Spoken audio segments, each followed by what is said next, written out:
Kan tuhan rambut boleh ada Tuhan van ram sen hausi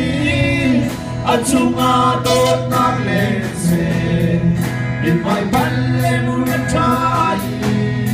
Kan lekat kan son halan Dona len nak sakti Running Tuesday to Kolo Into Carmelite to Vandram Hatam Fana kan tot chan hali Lung dong in kan chan hali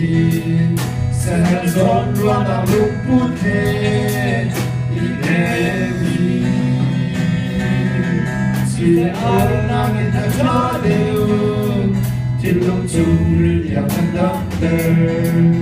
Tột mặt đất lòng đứt chú dây xa Đắp lại đầu Trong khả văn rộng sân hào xí Anh chung ngã tôi tắt lên xe Nhìn bài bắn lên một góc trái Cần lê cát cần nhìn trốn hoa lan Tột ta về rộng ta kinh sát đi Running Tuesday to Kolo